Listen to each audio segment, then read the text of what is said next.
Good morning, treasurers. This is your host Parthesh Shah from Fintech, and you are listening to Night Snippets. Here is what you need to know before going into trade for 8th March 2022.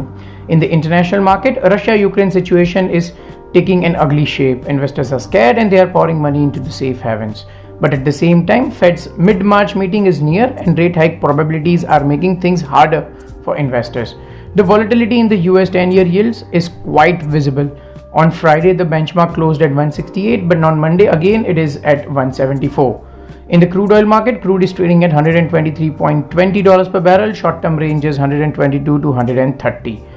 If the sanctions on Russian oil by EU and US continues, crude oil can break $150 mark as well.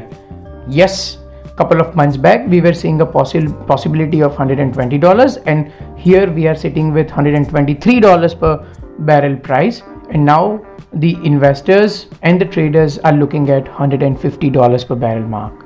In the currency market, dollar index continues to strengthen, trading at 99.26 because of the crude effect and the rush to safety. Today's range 99.04 to 99.41. USD CNY via Chinese yuan is at 632.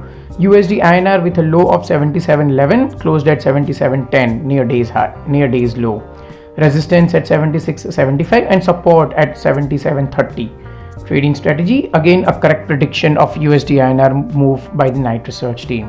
Just yesterday itself we expected USD INR to move towards 77 rupees per dollar, and here we are, USD INR closing at 77.10. In the domestic market, as expected, higher crude oil prices take a toll on the yields across maturities.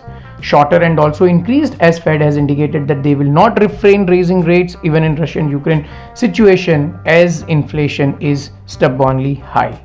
Petrol prices in the domestic market in India are around the corner, and that should push the inflation higher. Watch out, petrol price hikes and its impact on inflation. 574 2026 closed at 620 versus 611 the previous trading day. Yields are up for a 5-year maturity by 9 basis points. 654 2032 closed at 689 versus 681. Yields are up by 8 basis points for a 10-year benchmark. 667 2035 closed at 720 versus 712. Yields are up by 8 basis points for a 14-year segment. Trading range for 654 GS 2032, the benchmark, 685 to 691. That's it for today. See you tomorrow with a new episode from Night Snippets.